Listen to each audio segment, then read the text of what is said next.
ওকে, এরপর আমাদের এখানে দেওয়া আছে যে a plus B equal to 5 এবং a b ইকুয়াল টু 6 হলে বের করতে বলছে আমাদেরকে a cube plus b cube plus 4a minus b whole square এর মান নির্ণয় করতে বলছে। ঠিক আছে, তো দেওয়া আছে দিয়ে আমরা যেগুলো মান ছিল সেগুলো লিখবো যে a প্লাস b এর মান হচ্ছে 5, a b এর মান হচ্ছে 6। এখন আমরা যেটা বের করতে বলছে সেটা লিখছি। ওকে, তো এখানে আমাদের a কিউব প্লাস b কিউবের সূত্র হবে মান নির্ণয়ের সূত্র আমরা দিব যে a plus b whole cube minus 3ab into a plus b। সূত্র আমরা সবাই পারি আসলে। ওকে, তো এখানে 4 দিব। ওকে, এখানে আছে মাইনাসের সূত্র a minus B whole square সূত্র, কিন্তু আমাদের মান আছে কিসে? প্লাসে। দ্যাটস আমরা 4ab দিয়ে আমরা সূত্রটা লিখতে পারি। সূত্রটা হচ্ছে এরকম যে a plus B whole square minus 4ab, যেহেতু এখানে a বির মান দেওয়া আছে, রাইট? তো খুব সহজে এটা করতে পারবো আমরা।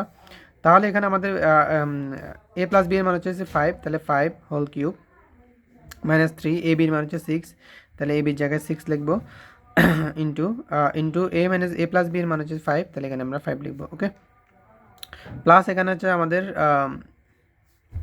4, এটার মান হচ্ছে আমাদের কত?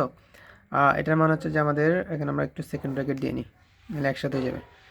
এটার মান হচ্ছে আমাদের 5কে স্কোয়ার করতে হবে মাইনাস 4 ইন্টু এটার মান হচ্ছে আমাদের 6, a বির মান 6, তাহলে 6 লিখবো। ওকে, এবার 5কে যদি আমরা কিউব করি তাহলে হয় 125 মাইনাস এটা যদি আমরা গুণ করি 318, 18কে 5 দিয়ে গুণ করবো, তাহলে 18 গুণ 5, 5 আর 40 শূন্য, তাহলে 4 9, তাহলে হচ্ছে যে 90।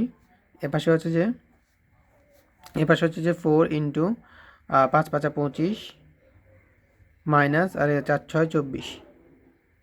ওকে, তো এখানে 125 থেকে যদি 90 আমরা মাইনাস করি, 5 থেকে 0 গেলে হচ্ছে যে 5, 2 থেকে তো 9 যাবে না, তাহলে 12 থেকে 9 গেলে হচ্ছে যে 3, প্লাস এখানে হচ্ছে যে আমাদের 4, আর এখানে আমরা 25 থেকে 24 গেলে হচ্ছে যে আমাদের 1, রাইট? তারপর এখানে হচ্ছে আমাদের 35 প্লাস 4 একে 4, এবার 35-এর সাথে যদি আমরা 4 যোগ করি তাহলে আমাদের আনসার হবে যে 39। ওকে।